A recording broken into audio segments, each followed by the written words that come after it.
Hey everybody, it's Mr. Shoes here. Today I'm with the Big Agnes Fly Creek HV-UL2 tent. I've carried it for about 100 miles this summer, stayed in it several times, and I'm going to do a setup video for you and tell you what I think.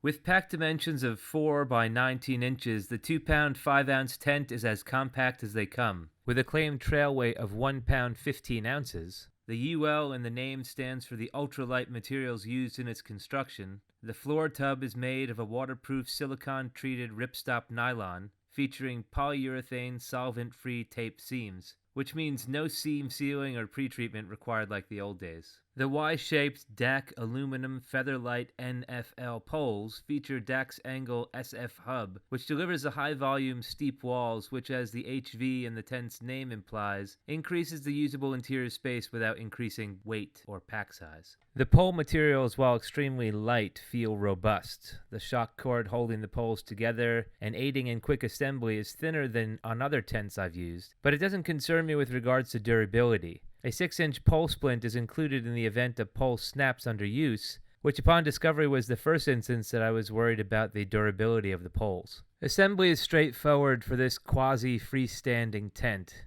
Big Agnes sells this as a freestanding tent, but it does require staking out the corners to maximize the form and the interior space. Ultralight plastic clips attach the tent fabric to the spine. An odd plastic pivot clip, which actually failed on a previous version of a Fly Creek that I owned, is the only anomaly in the relatively straightforward clip hardware used throughout the tent. Despite it being made of ultralight materials, the clips, straps, and other hardware employed in the tent's construction felt and proved durable and fit for purpose. Setting up the tent without the included rainfly takes about 2 minutes, which is a welcome realization after a full day of hiking.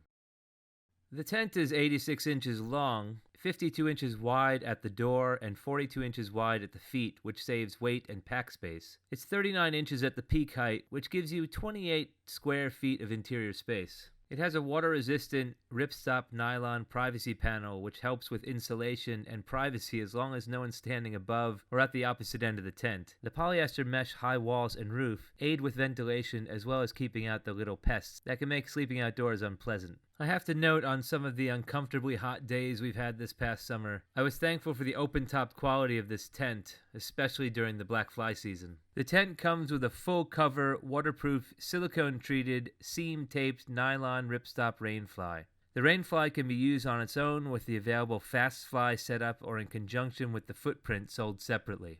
Color-coded and reflective tensioning strap tabs clip in at each of the pole fastening positions. Reflective guy lines at the corners stretch out to mirror the footprint at each of the stakes, while lightweight hook clips fasten to reinforce loops sewn into the tent body. These side loops, found high up on the mesh wall and low down on the bathtub floor, draw the tent walls out and away from the occupants, making a more livable interior space. It is important to stake out the 8-square-foot vestibule and the guy lines around the perimeter to fully take advantage of the high-volume design of the tent. The guy lines have these funny plastic tabs for those hikers who can't tie a taut line hitch or find it too fiddly with the extremely narrow gauge of the ultralight cordage. When I was younger, I might have clipped these off in an attempt to be elitist, but I found them extremely convenient using them this summer. The tensioning straps at each of the pole stanchion points gives you a bit of versatility in terms of ventilation or hunkering down in a storm.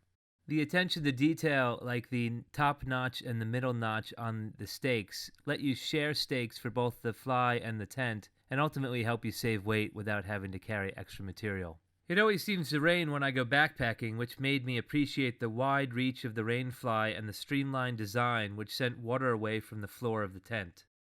These extra lines are for high tension. You can run them farther out if you have the space. If you're in high winds or unpredictable weather, you usually use these. Normally I clip these off or I untie them. In the conditions that I've been hiking in the Northeast and in England, I've never had to tie my lines out as far as these will go.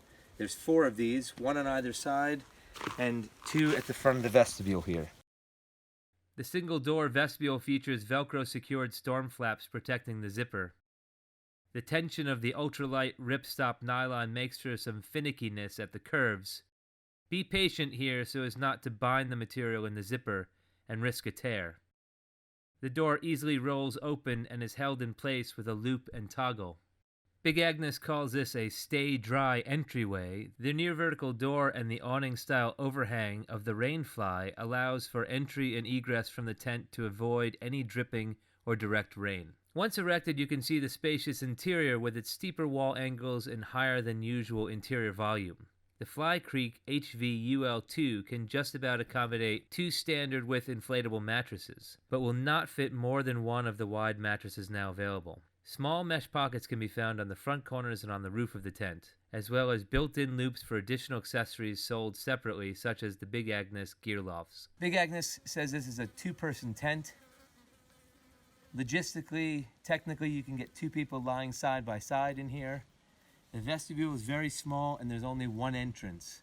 If you have 2 people's gear in the vestibule and you have 2 people in here, it's a very tight fit. This is actually a very good 1-person tent. You can leave your gear in the vestibule, your boots under the vestibule. You can lay comfortably in here with a little extra gear.